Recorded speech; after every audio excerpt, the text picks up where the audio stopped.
Well, it was a wild one here in Baltimore, Browns fans. I don't even know where to start with this game. It was absolutely absurd from the second play of the game on. It was absolutely ridiculous, as our facial expressions certainly show you. Browns win it 33-31 in one of the wildest games you'll ever see.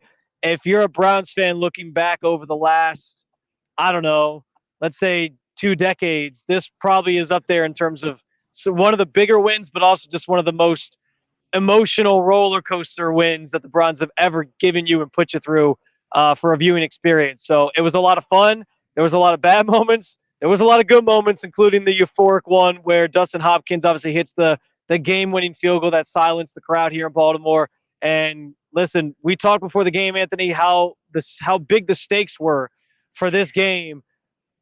What's the thing we always? It's the old cliche, right? Like find a way to win, and the Browns very much did that today.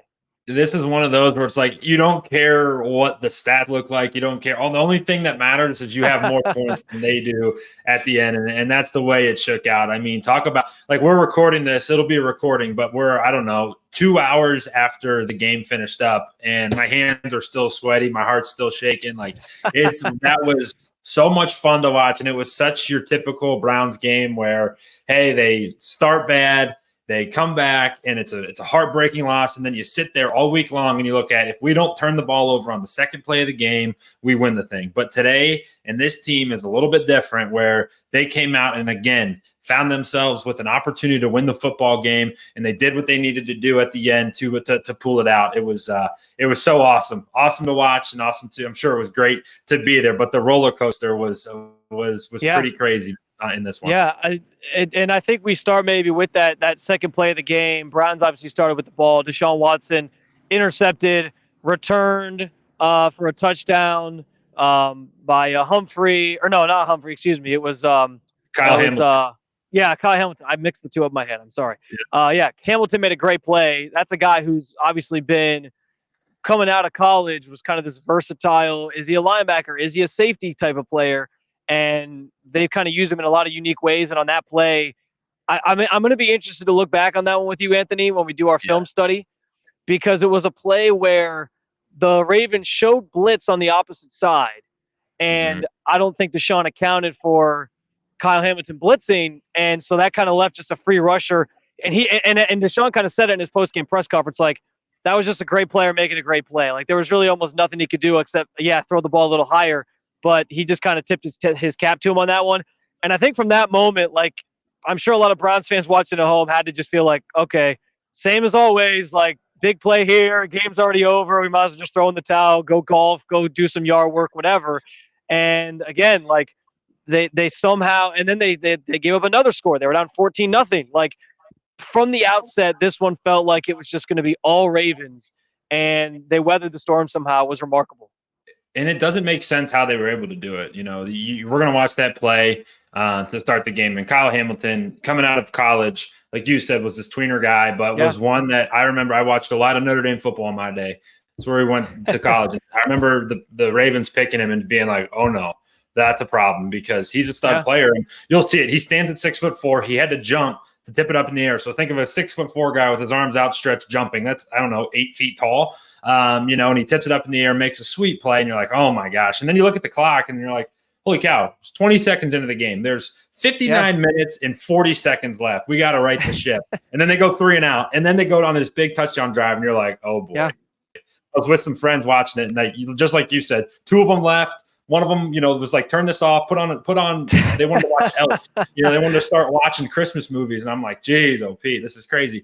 But just one of those bad starts. And it had blowout written all over. Think back to Baltimore, Detroit, but Detroit had run 9 plays before and they were down 28-0. So it's like the Ravens, not only are they capable of blowing you out, but they've done it before. And you're watching the start, you're like, this is going to get ugly quick. And to Kevin Stefanski's credit, everyone wants to fire him for, I got someone tweeting at us in the first quarter, fire Kevin. And it's just like, he keeps this team battling, man. There's no reason that offensive line should allowed the Browns to rush for 180 yards. There's no reason at all, but they did because they did it together. They're tough as nails, and they just don't quit. And that was the biggest thing that kept coming up. This team does not quit, and it was awesome to watch. Since you brought up Stefanski, I'll say this.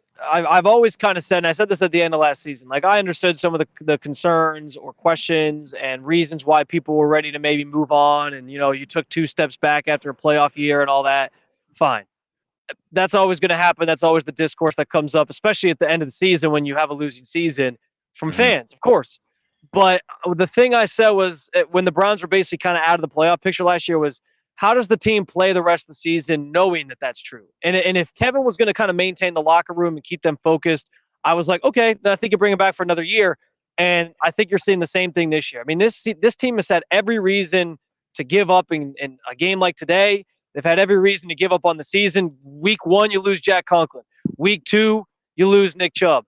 Out there today, it was an epidemic of injuries. Denzel Ward leaves the game. Juan Thornhill left the game.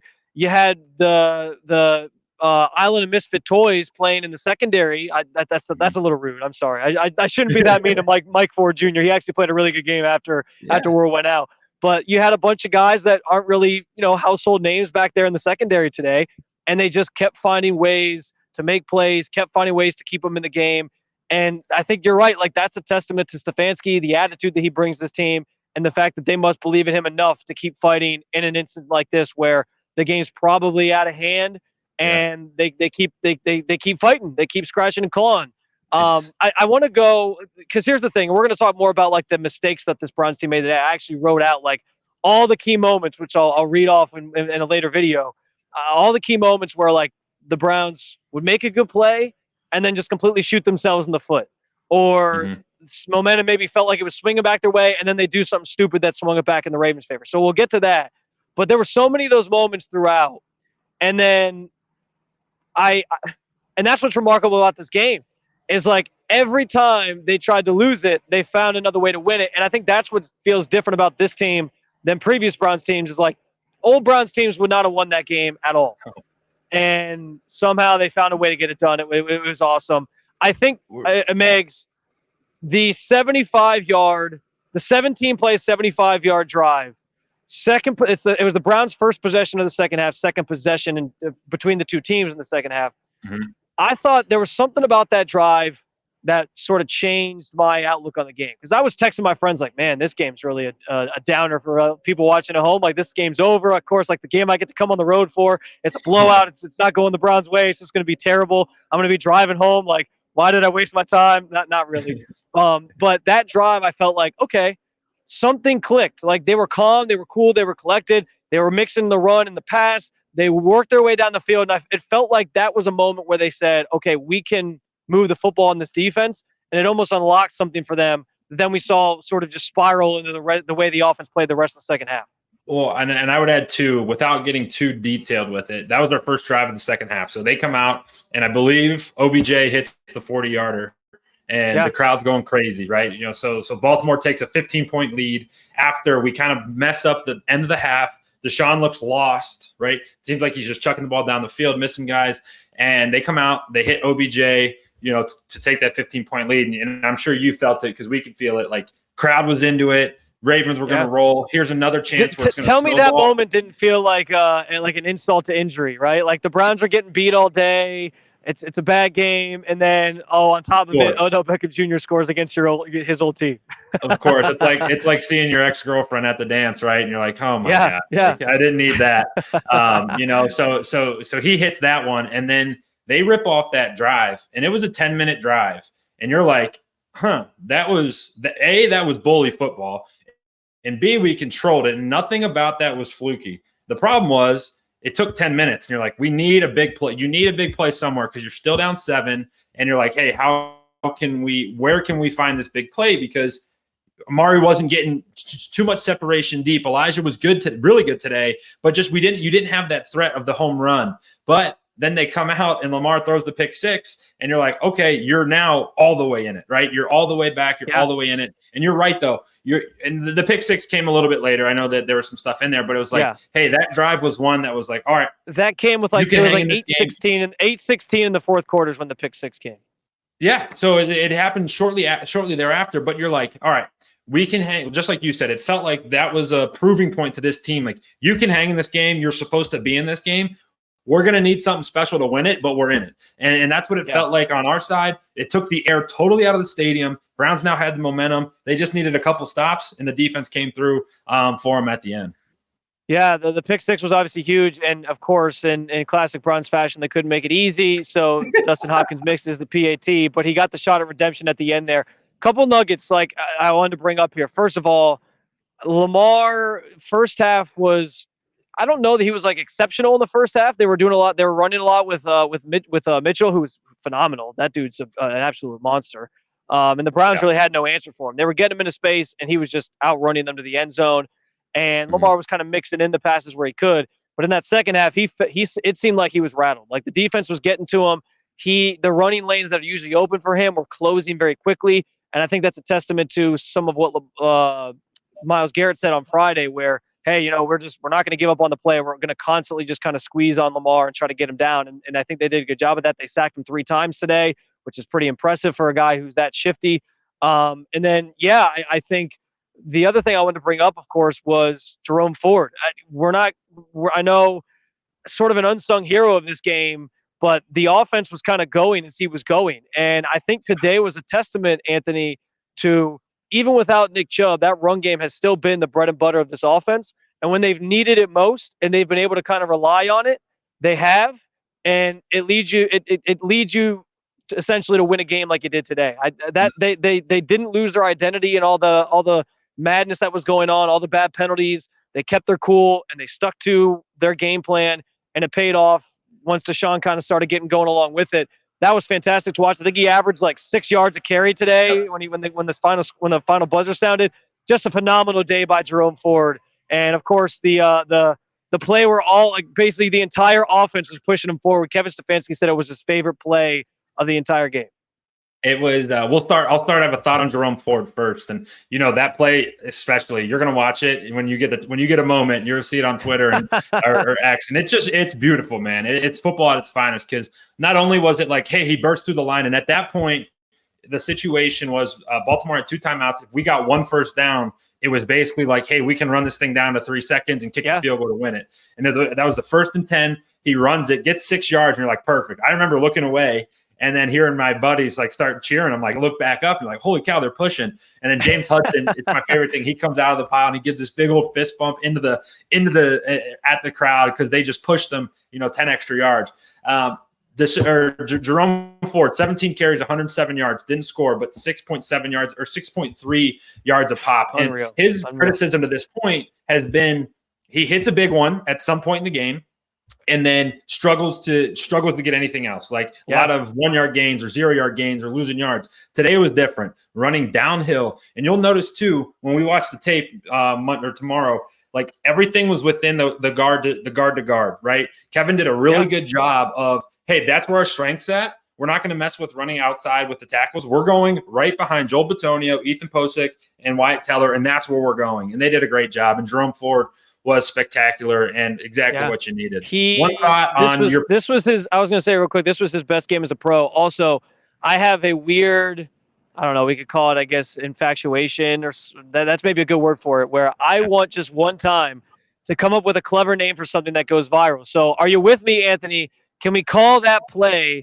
the Cleveland Caravan? Is that a good play? The Cleveland Caravan? You got the brotherly shove in Philly. We're going to call it the Cleveland Caravan. How do you like that? We got the brotherly shove. My only pushback would be, what if you get brotherly love in Philly? Cleveland Caravan, I like it. But what is the Caravan? I don't like it at all, actually, if you can tell. You don't have to play nice. If you hate it, just say you hate it. It's okay. Hey, we can how about this? How about we brainstorm that one? Well, that's a good starting point. Now we'll go from there. we will come up with, by the time we do our film study session on Tuesday, we'll have a new name for it. I want to get us out of here for this video with one final thought. Man, doesn't it pay off to have a kicker that can finally deliver for you? And it's funny because he misses the extra point, and Browns fans were saying to themselves, same old, like we just can't make the kicks when it matters most. And he got a shot at redemption, and lo and behold, he didn't let you down this time, Cleveland. Just remarkable. I'm planning on getting the quotes transcribed from his locker room interview, and he was very blunt about just like the mental side of it. And I think kickers try to ignore that a lot when they talk to the media. They're like, no, it's not mental. Like, I'm still confident, all these different things. He was flat out like, yeah, I overcompensated when I missed it. And I knew if I got another shot, I was going to do it right that time, and I did. So I thought that was awesome for the Browns. And it certainly, that's a decision going back to training camp to move on from Cade York that I think we all kind of saw coming. But, man, has that paid off in a major way for the Browns. It was just a great, smart move by Andrew Berry. Kind of had to be done, but, it was the writing was on the wall. But to pull the trigger on that when they probably didn't want to move on from Cade York because it was a draft pick and all this, it's paid off immensely that they made that decision. Dude, for obvious reasons, he's been. I really love what he's done, but just the way he is, like D-Hop's been like one of the best Browns this year. He's just as a kicker, he's so confident, and like even when you talk to him, he like very matter of fact, and you believe when you hear him talking, like, hey, he believes in himself. And that's what makes a great kicker. I think that he's been awesome. And when he walks on the field, man, like you're confident it's going straight through the pipe. Like, hey, the difference today was Justin Tucker missed one, and D-Hop made one, and how many times I was in the stadium, Spencer, and I sit in the dog pound upper side, and while Justin Tucker hit one on Monday Night Football to win the game at the buzzer.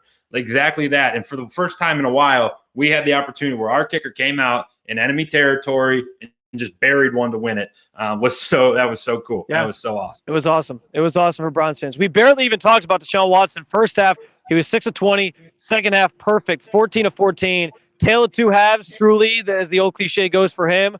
But we are going to talk about that in a future video here. So stay tuned for that, because I think the guy you saw in the second half is the guy that you paid $230 million for and traded 3 first-round draft picks for. So we got plenty more analysis to come, but keep it locked. It's Spencer German. It's Anthony Moeglin. We're recapping the Browns' 33-31 win with you here in Baltimore. Big one for the Browns today. Be sure to follow along on the Browns Digest YouTube channel and, of course, at brownsdigest.com.